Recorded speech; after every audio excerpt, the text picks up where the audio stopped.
सब पत्रकार बंधुओं का स्वागत है। हमें पता है कि आजकल बहुत दौड़ भाग है आपको। आपका धन्यवाद। हमारे बीच में एक बहुत वरिष्ठ नेता हैं, कांग्रेस वर्किंग कमेटी के मेंबर हैं, 2 बार राज्यसभा के सदस्य हैं और कांग्रेस प्रेसिडेंट मल्लिकार्जुन खड़गे जी के ऑफिस को देखते हैं। जम्मू कश्मीर और देश के राजनीतिक हालात की बहुत जानकारी रखते हैं। डॉली शर्मा जी पिछले कुछ दिनों से आप देख रहे हैं हमारे नेशनल मीडिया कोऑर्डिनेटर हैं जम्मू के लिए। अनिका मल्होत्रा जी भी नेशनल मीडिया कोऑर्डिनेटर यहाँ जम्मू को देखते हैं। वेद महाजन जी हमारे साबका MLC हैं और वाइस प्रेसिडेंट हेडक्वार्टर के इंचार्ज हैं। कपिल सिंह जी, नीरज गुप्ता जी, पांशु जी। मैं रिक्वेस्ट करूँगा नासिर सर से वो आपको जो है वो दिखाती हूँ। वेद महाजन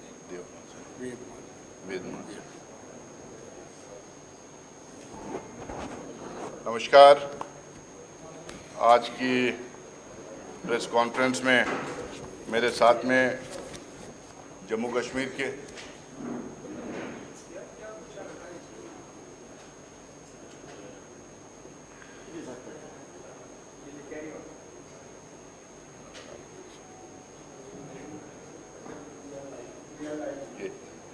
he was on ANC?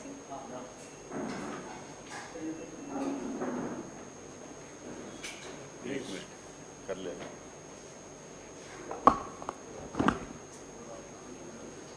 नमस्कार। आज की प्रेस कॉन्फ्रेंस में आप तमाम लोगों का स्वागत। मेरे साथ में जम्मू कश्मीर के वरिष्ठ नेता रविंद्र शर्मा जी हैं, महाजन साहब हैं, हमारे AICC के मीडिया कोऑर्डिनेटर डॉली शर्मा जी हैं, अनिका मल्होत्रा जी हैं, प्रणव जी हैं, कपिल जी हैं, हमारे नीरज गुप्ता जी हैं और तमाम मीडिया के साथियों। जैसा आप तमाम लोगों को पता है कि बहुत सालों के बाद जम्मू कश्मीर में चुनाव हो रहा है। अब चुनाव का प्रचार काफ़ी तेज़ी से पूरे जम्मू कश्मीर के रीजन में चल रहा है। कांग्रेस के, बीजेपी के और दूसरे पार्टियों के नेताओं लोग घूम फिर के अपना प्रचार कर रहे हैं।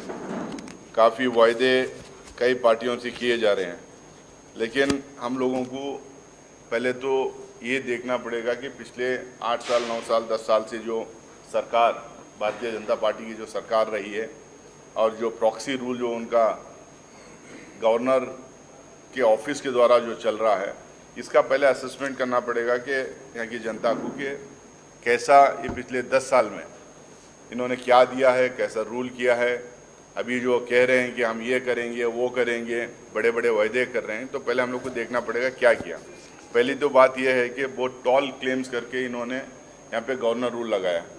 उस टाइम पे मुझे याद है कई टेलीविज़न चैनल्स में, नेशनल टेलीविज़न चैनल्स में जम्मू कश्मीर हिंदुस्तान में अलग अलग पैरामीटर्स में कहाँ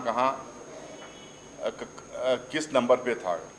ज़्यादातर पैरामीटर्स पे, हेल्थ पे, एजुकेशन पे, इंफ्रास्ट्रक्चर डेवलपमेंट पे, इन्फेंट मोर्टेलिटी पे, कई पैरामीटर्स में उसमें ये बताया गया था कि Jammu Kashmir 2 number, 3 number, 5 number में है पूरे हिंदुस्तान में। लेकिन आज मैं उन तमाम लोगों से, खासकर भारतीय जनता पार्टी के नेताओं से पूछना चाह रहा हूँ कि आज आप जम्मू कश्मीर में आके बड़े बड़े वायदे कर रहे हैं। पहले तो आप अपना रिपोर्ट कार्ड दीजिए, आप पिछले 10 साल में क्या किए जम्मू कश्मीर में।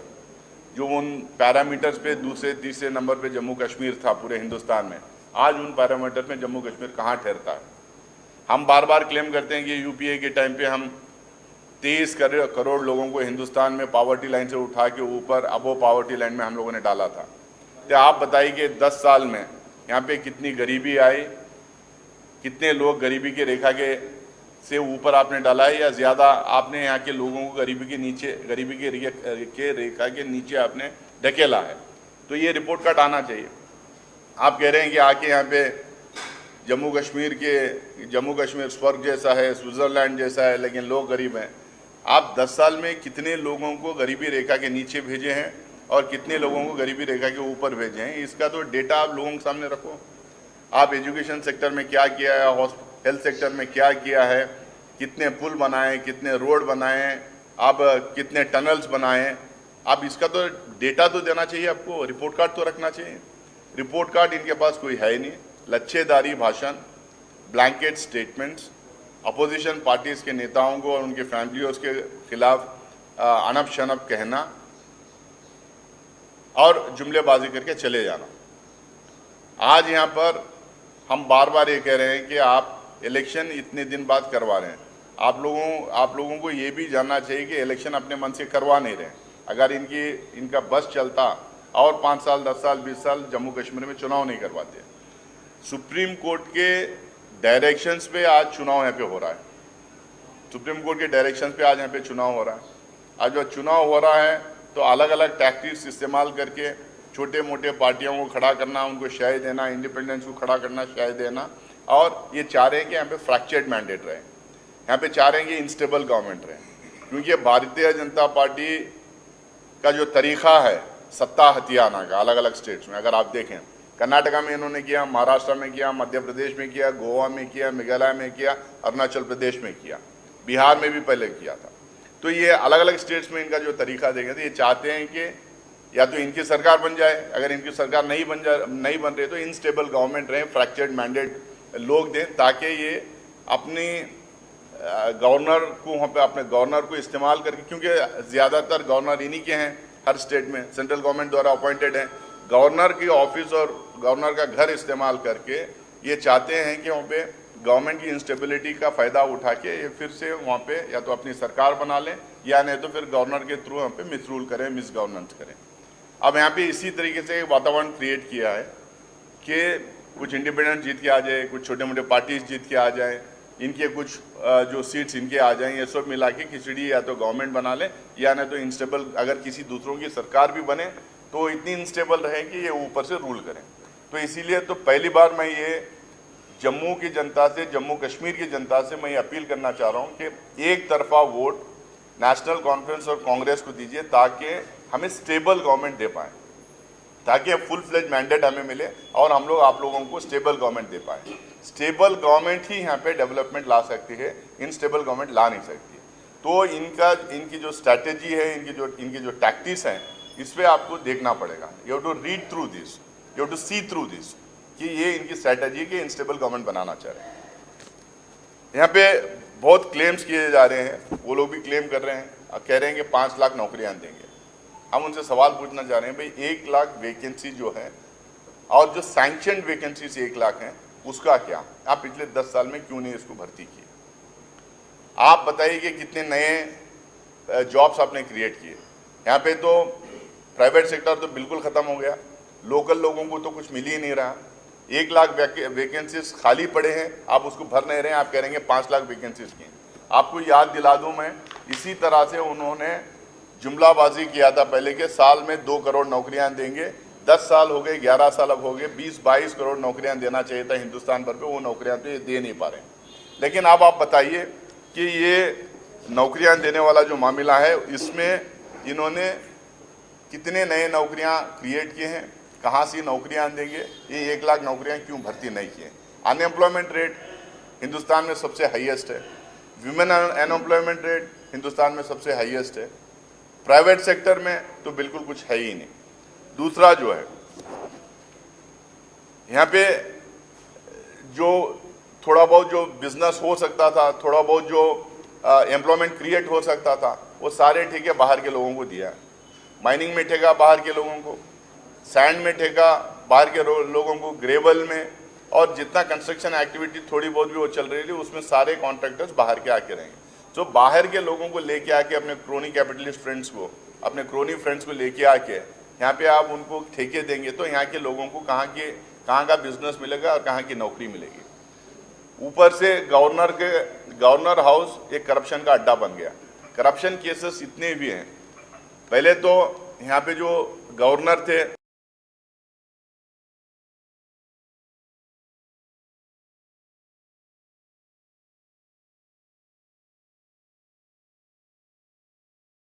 मलिक साहब के गया, अब उनके ऊपर उल्टा रेट्स हुए। यहाँ पे एक IAS ऑफिसर थे अशोक परमार साहब, उन्होंने इतना बड़ा स्कैम जल जीवन मिशन में उन्होंने हाईलाइट किया, उसका कुछ हुआ नहीं। इतना बड़ा स्कैम मुझे नहीं लगता कि किसी और स्टेट में एक जल जीवन मिशन में हुआ होगा। उसमें हुआ, उसमें नहीं, उसमें इन्होंने कुछ नहीं किया। रिक्रूटमेंट स्कैम हुआ, माइनिंग स्कैम हुआ, सैंड स्कैम हुआ, लिकर स्कैम हुआ। अब ये सारे जो स्कैम्स हो रहे हैं थ्रू गवर्नर हाउस ही हो रहे हैं।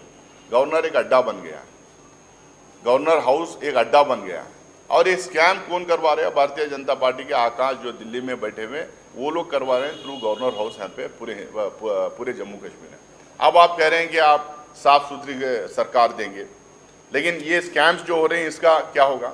हम ये कह रहे हैं जैसा ही हम लोग सरकार में आएंगे, जैसा ही कांग्रेस की और NC की सरकार यहाँ पे बनेगी, ये सारे स्कैम्स में इन्वेस्टिगेशन करवाएंगे और जो लोग इसके लिए जिम्मेदार हैं उनको जेल में डालेंगे, उनको कटघरे में खड़ा करेंगे, जेल में डालेंगे। और जितना ठेका बाहर के लोगों को दिया है वो सब खत्म करके यहाँ के जो लोकल्स हैं उनको हम वापस ठेका देने का काम करवाएंगे। एजुकेशन का अब ये कह रहे थे कि लोग पहले अमित शाह पार्लियामेंट के अंदर, मैं था उसमें, पार्लियामेंट के अंदर ये कहे कई जगह इन्होंने कहा कि बच्चे जो है यहाँ पे पत्थरे मारते हैं, स्कूल नहीं जाते, पत्थरे फेंकने के लिए बच्चों को इस्तेमाल किया जाता है। मैं इनसे पूछना चाह रहा हूँ पिछले 10 साल में कितने स्कूल बंद हुए, कितने टीचर्स के वैकेंसीज क्रिएट हुए, कितना एनरोलमेंट कम हुआ? 4400 स्कूल्स बंद हुए, 4400 स्कूल्स बंद हुए और करीब 6000 टीचर्स के वैकेंसीज खाली हैं, 6000 टीचर्स के वैकेंसीज खाली हैं। हायर एजुकेशन में तो बिल्कुल कुछ पैसा इन्होंने लगाया नहीं। जो स्किलिंग सेंटर, जो सेंटर से 1315 स्किलिंग सेंटर जो सैंक्शन किए गए थे, उसमें मात्र जो है 30% या 35% स्किलिंग सेंटर स्टार्ट हुए हैं। और गवर्नमेंट स्कूल्स में जो एनरोलमेंट होना, वो स्किलिंग सेंटर्स में जो एनरोलमेंट होना था उसमें 65,000 बच्चों का जो एनरोलमेंट होना था वो एनरोलमेंट नहीं हुआ है। अगर आप लगातार आप एजुकेशन सेक्टर में देखेंगे, आप पहले ये कहते थे पत्थरे मार रहे थे, अब बताइए भाई बच्चे जा कहाँ रहे हैं? स्कूल सब बंद करवा रहे हैं, टीचर्स है नहीं, एनरोलमेंट लगातार गिरते जा रहा है, तो अब ये बच्चे कहाँ जा रहे हैं? एजुकेशन पे आप कितना ध्यान दिया है? कितना पैसा हायर एजुकेशन में दिया है? कितने IITs और IIMs यहाँ पे लाए हैं? कितने कॉलेजेस और कितनी यूनिवर्सिटीज आपने खोला है? इसका रिपोर्ट कार्ड उनको देना चाहिए। और सबसे बड़ा जो इनकी देन है, सबसे बड़ी देन जो जम्मू कश्मीर के लिए है, ड्रग्स का जो मेनेस यहाँ पे जो फैलाया है इन्होंने, और इसमें जो नौजवान बच्चे, जो स्कूल गोइंग, कॉलेज गोइंग बच्चे, जो स्टूडेंट्स हैं, इनमें जो ड्रग्स जो फैला हुआ है, आखिरकार इतना ड्रग्स आ कहाँ से रहा है? क्या ऐसा तो नहीं कि गुजरात में जो मुद्रा पोर्ट में हजारों करोड़ों रुपयों का जो ड्रग्स पकड़ा गया था, क्या ऐसा तो नहीं कि वो ड्रग्स यहाँ पे भेजा जा रहा है? मैं नहीं ये कह रहा हूँ, सरकार यहाँ पे इनकी है, सरकार दिल्ली में इनकी है। 22-23 में एक JPC का रिपोर्ट, 22-23 में स्टैंडिंग कमेटी का रिपोर्ट है। स्टैंडिंग कमेटी किसकी है? सरकार की, सेंट्रल गवर्नमेंट की स्टैंडिंग कमेटी है। किसके बारे में बोल रहे हैं? जम्मू कश्मीर के बारे में बोल रहे हैं। यहाँ कौन है? यहाँ पे भी सरकार उनकी है, सरकार की या गवर्नर उनका है। 12.5 लाख बच्चे, 13.5 लाख बच्चे ड्रग्स से अब्यूज्ड हैं, ड्रग्स में इन्वॉल्व हैं। ये ड्रग्स कहाँ से आ रहा है? इसमें इन्वेस्टिगेशन क्यों नहीं हो रहा है? क्यों इतना ड्रग्स जो आ रहा है वो पकड़ा नहीं जा रहा है? ये किसी अरे गहरे की बात नहीं, कोई जर्नलिस्ट लिखने रहा, ना कांग्रेस पार्टी के लोग ये कह रहे हैं, ये स्टैंडिंग कमेटी के लोग कह रहे हैं। ये गवर्नमेंट ऑफ इंडिया के रिकॉर्ड्स में और पार्लियामेंट के रिकॉर्ड्स में दर्ज है। तो आप हमारे बच्चों को ड्रग्स के रास्ते पे आ डाल रहे हैं, क्योंकि जो ड्रग्स पकड़ा गया था गुजरात का, वो कहीं ना कहीं बिकना था और वो यहाँ पे बेचा जा रहा है। तो आप गवर्नर से मैं पूछना चाहता हूँ कि, और सरकार से, सेंट्रल गवर्नमेंट से पूछना चाहता हूँ कि हमारे देश के बच्चे, जम्मू कश्मीर के बच्चे जो ड्रग्स के रास्ते पर जा रहे हैं, इनका आप क्या करेंगे? इसके लिए रोड मैप क्या है आपका? और यहाँ पे खासकर जम्मू की अगर मैं बात करूँ तो जम्मू की अगर बात करूँ तो जम्मू मुंह हुआ करता था, जिसको इन्होंने बंद करवा दिया। मैं तो हर जगह देखा हूँ, देश भर में घूमता हूँ, देश भर में इलेक्शन करवाता हूँ, कैंपेन करवाता हूँ, पार्टी का CWC मेंबर होने के नाते। ज़्यादातर व्यापारी लोग जो हैं व्यापारी लोग, ज़्यादातर व्यापारी भाई जो है बीजेपी को सपोर्ट करते हैं, लेकिन उनका तो पूरा व्यापार इन्होंने बर्बाद करवा दिया, ख़त्म करवा दिया। जम्मू मुँह हंसी आता था, उसमें रघुनाथ बाज़ार, अप्सरा बाज़ार जो हुआ करता था, इसमें 4 चांद लगते थे, बिजनेस होता था, मूवमेंट होता था, बिजनेस इधर से उधर फैलता था, लेकिन वो बंद करवा दिया इन्होंने। और उनके लिए क्या इन्होंने फ़ायदा पहुंचाया, क्या उनको एडिशनल सपोर्ट किया सरकार की तरफ से, इसका कोई हिसाब किताब है नहीं। स्मार्ट मीटर्स लगे, स्मार्ट मीटर से कहाँ तक बिल बढ़ गए, 5,000 रुपये तक बिल चल रही है। आप एक तरफ एम्प्लॉयमेंट दे नहीं रहे, आप गरीबी की रेखा के नीचे लोगों को ठेल रहे हैं, यहाँ का बिजनेस और ठेका बाहर वालों के लिए दे रहे हैं, और ऊपर से स्मार्ट मीटर्स लगा के 5-5 हज़ार की आप बिजली का बिल। और बिजली का बिल कब? जब बिजली नहीं आ रही, लगातार इलेक्ट्रिसिटी में कटौती। प्रॉमिस किया जाता है कि 12 घंटे देंगे, 18 घंटे देंगे, 22 घंटे देंगे, undeclared, unannounced, unscheduled power cuts होते हैं। इसके लिए कौन जिम्मेदार है? खासकर ऐसे टाइम पे जब गर्मी है, जो है कि लोग क्या करें, एग्जामिनेशंस बच्चों के रहते हैं, वैसे टाइम पे बच्चे क्या करें? तो इसका जवाब कौन देगा? अमित शाह इसके बारे में क्यों नहीं बात करते? जेपी नड्डा आज आए हैं, वो क्यों नहीं बात की इसके बारे में? नितिन गडकरी तो खुला बोल के चले गए कि मैं गलत बयानबाजी नहीं करूंगा, मैं झूठे वायदे और अनाउंसमेंट नहीं करूंगा। तो इसका मतलब जितने झूठे वायदे कर रहे हैं जेपी नड्डा जितने वायदे कर रहे हैं, अनाउंसमेंट कर रहे हैं अमित शाह जी और नड्डा जी, इसका मतलब नितिन गडकरी कह रहे हैं, वो खुद ही मान रहे हैं कि सब झूठे वायदे करके जा रहे हैं, बड़े बड़े अनाउंसमेंट ये करते हैं, कुछ होता नहीं, ये खुद ही मान रहे हैं। वाटर स्केर्सिटी तो आपको पता है, ना बिजली ना पानी, ना बिजली ना पानी, ना सड़क, ना पुल, ना टनल, ना मकान, ना एम्प्लॉयमेंट। और उसके बावजूद आप कह रहे हैं कि लोग आपको वोट दें। कैसा लोग वोट देंगे? नितिन गडकरी ने बताया कि स्विट्जरलैंड की तरह है, पर जनता गरीब है। भाई, आप 10 साल में जनता को आपने ठेला है, गरीबी की रेखा के नीचे 10 साल में आपने जनता को ठेला है। तो इसके अलावा बहुत सारा यहाँ पे नैरेटिव बन रहा है। हमारे कांग्रेस प्रेसिडेंट कल यहाँ पे थे, आप सारे लोग वहाँ पे थे, तो उसमें उन्होंने अनाउंसमेंट किया है। पहले भी श्रीनगर में जब आए थे तो गारंटीज उनके द्वारा ही अनाउंस करवाया गया था। हम लोगों ने बहुत क्लियरली बोला है कि जो जम्मू कश्मीर के महिलाएं हैं उनको फ़ायदा पहुंचना चाहिए। जो बुजुर्ग महिलाएं रहेगी उनको 3,000 रुपये हम हर महीना उनके अकाउंट में डालेंगे, और जो सेल्फ हेल्प ग्रुप्स के जो महिलाएं हैं उनको 5 लाख रुपए तक का हम लोग इंटरेस्ट फ्री लोन देंगे। इंटरेस्ट फ्री लोन 5 लाख रुपए तक देंगे। हेल्थ सेक्टर में हम लोगों ने कहा है कि 25 लाख रुपए तक का इंश्योरेंस, 25 लाख रुपए तक का इंश्योरेंस देंगे। हर तहसील में मोबाइल क्लिनिक यानी कि एम्बुलेंस रख के मोबाइल क्लिनिक हम लोग स्टार्ट करेंगे। हर डिस्ट्रिक्ट में सुपर स्पेशलिटी हम लोग हॉस्पिटल बनाएंगे, और ताकि हेल्थ सेवा जो है तेज़ी से पहुंचे। हमने कहा कि आधे घंटे में हमारे डॉक्टर्स पहुंच जाए, यानी तो हमारी मोबाइल वैन पहुंच जाए, हर घर तक हम अच्छा सा स्वास्थ्य और अच्छे से इलाज करने की सेवा पहुंचाने की हम कोशिश करेंगे। दूसरा, हम लोगों ने कहा कि ये जितने स्कूल्स बंद हुए हैं ये स्कूल्स हम ओपन करेंगे। जितने वैकेंसी टीचर्स के हैं उसको टीचर्स की वापस उनको बहाल करेंगे। हम एडिशनल स्कूल्स खोलेंगे, एडिशनल कॉलेजेस खोलेंगे, और हर घर तक हम तालीम पहुंचाने का काम हम करेंगे। ये हमारा ये है। हम लोगों ने ओबीसी के लिए कहा है। ये बहुत कह रहे हैं कि ओबीसी कांग्रेस पार्टी आएगी तो आरक्षण छीन लेगी। डरा रहे हैं, डराना, धमकाना, डिवाइड करना, लड़वाना, इनका काम यही है। लेकिन कांग्रेस पार्टी हमेशा उन तमाम लोगों के साथ खड़ी हुई है जो डिसएडवांटेजेस सिचुएशन में इस देश में पैदा हुए हैं। जो लोग जिनको लेवल प्लेइंग फील्ड अब बाई बर्थ नहीं मिलती है, वैसे लोगों के साथ हमेशा खड़ी हुई। इसीलिए राहुल गांधी जी और मल्लिकार्जुन खड़गे साहब लगातार ये बोलते भी हैं, और हम लोग पार्लियामेंट इलेक्शन के टाइम पे ऐलान भी किया कि हम कास्ट सेंसस करवाएंगे, ताकि कास्ट सेंसस के थ्रू हम लोगों को ये पता चले किस जात में कितनी तरक्की की है, किस जात में कितने ग्रेजुएट्स हैं, कितने पोस्ट ग्रेजुएट्स हैं, कितना इनकम है, कितनी ज़मीन है, कितनी लैंड होल्डिंग है, कितना बिजनेस करवाते हैं। ताकि हमें डेटा अगर मिले तो हम लोगों को आसान होगा उन कम्युनिटीज़ को टारगेट करके उनको स्कीम्स बनाने के लिए, प्रोग्राम्स बनाने के लिए, और उनकी तरक्की करवाने के लिए। तो हम जब पूरे ऑल इंडिया लेवल पे हम कह रहे हैं कि हम कास्ट सेंसस करवाएंगे, हम कह रहे हैं कि ऑल इंडिया लेवल पे हमने पार्लियामेंट इलेक्शन में मुद्दा बनाया था कि constitution, democracy, reservation, caste census ये सब होना चाहिए करके, और कॉन्स्टिट्यूशन बदलने की, रिजर्वेशन बदलने की आज के दिन कोई बात करता है? कौन बात किया था? मोहन भागवत कौन है? आरएसएस के चीफ है, उन्होंने कहा था रिजर्वेशन खत्म होना। राजा भैया ने कहा था रिजर्वेशन खत्म होना। इनके एक सांसद कर्नाटका, मेरे स्टेट से आते हैं, अनंत कुमार हेगड़े, यूपी के एक सांसद, उन्होंने कहा था रिजर्वेशन खत्म हुआ। इनके लोग जब कहते हैं रिजर्वेशन खत्म होना, कोई क्लैरिफिकेशन इनके नेताओं से नहीं आती।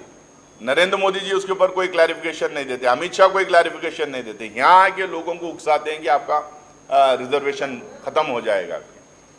लेकिन हम लोग एकदम साफ कह रहे हैं, हम लोग हमेशा इस देश की गरीब जनता के साथ, किसी भी जात का हो, गरीब जनता के साथ हम खड़े रहे हैं। उनके लिए स्कीम्स और प्रोग्राम्स हम बनाते हैं। उनको जो सुविधाएं कॉन्स्टिट्यूशनली मैंडेटेड सुविधाएं या फैसिलिटीज जो उनको मिले हैं, उनको हम लोग ख़त्म करने की कभी बात नहीं करते, उल्टा उनको बढ़ाने की हम लोग बात करते हैं। अब बीजेपी का नया कश्मीर जो बार बार ये कहते हैं कि हम डेवलपमेंट करेंगे, हम यहाँ पे राहत पहुँचाएंगे, पानी पहुँचाएंगे, इलेक्ट्रिसिटी पहुँचाएंगे। मैं ऑलरेडी बोल चुका हूँ कि इन्होंने क्या क्या यहाँ पे क्या क्या किया है। मैं और बहुत ज़्यादा आपका टाइम नहीं लेना चाहूँगा। मैं इतना ही कहूँगा कि हम सरकार में आए, हम लोग अपील कर रहे हैं कि हमें फुल फ्लेज मैंडेट मिले। हम अपील कर रहे हैं कि हमें स्टेबल सरकार देने के लिए एक तरफा मैंडेट दें। ये इंडिपेंडेंस के चक्कर में, छोटे पार्टियों के चक्कर में ना रहें, वन साइड हमें मैंडेट दें। दूसरा हम ये कह रहे हैं कि हम लोग ये स्टेटहुड दिलवाएंगे। पहली बार हिंदुस्तान में 75 साल में, कल हमारे अध्यक्ष जी ने भी कहा, 75 ईयर्स में पहली बार ऐसा हुआ है कि एक स्टेट को ख़त्म करके यूनियन टेरिटरी में तब्दील किया गया। हम लोगों ने हमारे शासन में यूनियन टेरिटरीज को स्टेट्स में हम लोगों ने स्टेट्स का अपग्रेडेशन किया था, यहाँ पे डिमोशन हुआ है। तो हम सरकार में आएंगे तो हम स्टेटहुड की लड़ाई लड़ेंगे, स्पेशल स्टेटस की लड़ाई लड़ेंगे, हम स्पेशल पैकेज की लड़ाई लड़ेंगे, यहाँ की अवाम की तरक्की की लड़ाई लड़ेंगे। जो गवर्नमेंट के जो स्कीम्स हैं, जो 65% जो सेंट्रल गवर्नमेंट स्कीम्स यहाँ हैं जो इम्प्लीमेंट नहीं भी हैं, जिसका पैसा ऐसा ही पड़ा हुआ है, जिसको डाइवर्ट किया जा रहा है, उसको पूरी तरह से उन्हीं स्कीम्स में इम्प्लीमेंट करवाने की कोशिश करेंगे और यहाँ के लोगों को प्रोटेक्शन मिले, यहाँ के लोगों के बीच में भय का वातावरण ना रहे, यहाँ पे आतंकवाद हमले और घटनाएं जो हो रही है ख़त्म हो और लोगों को यहाँ पे तरक्की के रास्ते पे डालें और यहाँ के लोगों को सारे फैसिलिटीज़ दिया जाए। इसकी लड़ाई हम लड़ेंगे और एक अच्छा शासन हम लोग देंगे। इसी बात के साथ फिर से एक टाइम अपील करते हुए हम लोग चाह रहे हैं कि फुल फ्लेज मैंडेट हमें मिले, एक तरफा मैंडेट हमें मिले, ताकि हम आपके लिए खड़े रहें, ताकि हम आपकी आवाज़ दिल्ली में उठा सकें। बहुत बहुत शुक्रिया आप तमाम लोगों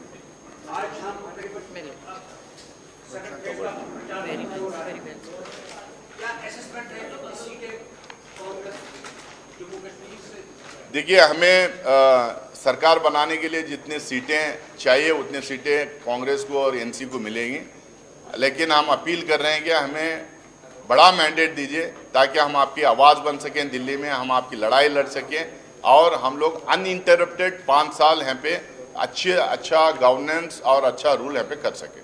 मेरा एक सवाल रहेगा, संधू साहब बोलिए। अमेरिका की एक समझ लेते हैं जो सुरक्षा सलाहकार जो अजीत डोभाल का और पूरब जो है राह के प्रमुख हैं कि उन्होंने अमेरिका के एक नागरिक वो लाभार्थी है, वहाँ पे उसकी नागरिकता है, उस संबंध में 21 दिन में जवाब दें क्योंकि उसकी हत्या के बीच में ये शामिल है। क्या कहेंगे? नोटिस दिया है उसका जो अजीत डोभाल को, आप कहीं जानकारी देखिए, इसकी एक्चुअली मुझे जानकारी है नहीं, मैं इसकी जानकारी लेके आपको बताऊंगा, यानी तो हमारे शर्मा जी बाद में आपको देखिए, इसमें हमारे डिप्लोमेटिक रिलेशंस इन्वॉल्व हैं, फॉरेन पॉलिसी इन्वॉल्व है, तो मुझे बिना जानकारी मुझे नहीं लगता कि मुझे इस पर स्टेटमेंट करना है। मैं ज़रूर जानकारी करके कांग्रेस पार्टी का स्टैंड उसके ऊपर क्लियर कराऊंगा। ये सवाल हो रहेगा छोटा सा कि जिस तरह से हमेशा से बीजेपी अपने प्रेस कॉन्फ्रेंस में, अपनी रैली में एक ही इल्जाम कांग्रेस के ऊपर लगाते हैं कि ये परिवारवाद है, इन्होंने 70 साल में कुछ नहीं किया और ये अगर आएंगे आतंकवाद को बढ़ावा देंगे। क्या कहते हैं इसके ऊपर? देखिए, उनके दो स्टेटमेंट्स हैं। अगर नितिन गडकरी कहते हैं कि कश्मीर स्विट्जरलैंड के जैसा है, दूसरी तरफ ये कहते हैं कि हम लोगों ने 70 साल से कुछ काम नहीं किया। अब तीसरा मैं उनसे सवाल पूछ रहा हूँ कि अब हम जब चुनाव में जब जाते हैं, 5 साल के बाद जब चुनाव में जाते हैं, तो हमेशा ये होता है कि जो मौजूदा सरकार है वो अपना रिपोर्ट कार्ड जनता के सामने रखती है। कोई 70 साल 50 साल की बात से ज़्यादा बात ये होती है कि पिछले 5 साल या पिछले 10 साल जो पार्टी सरकार में है वो पार्टी को अपना प्रोग्रेस रिपोर्ट, अपना रिपोर्ट कार्ड जनता के सामने रखना। मैं आपको बताया हूँ कि पिछले 10 साल में इन्होंने किस तरह से जम्मू कश्मीर को बर्बाद किया है, किस तरह से यहाँ के लोगों के साथ, क्या लोगों के भावनाओं के साथ खिलवाड़ किया है, किस तरह से यहाँ पे जम्मू कश्मीर के गवर्नर का हाउस को गलत तरीके से इस्तेमाल करके बीजेपी लूट खसूट मचा के यहाँ के रिसोर्सेस और यहाँ के फंड्स बाहर के लोगों के थ्रू इन्होंने लूट खसूट मचाने के लिए उनको रास्ते बना के दिए हैं। मैं आपको बताया हूँ।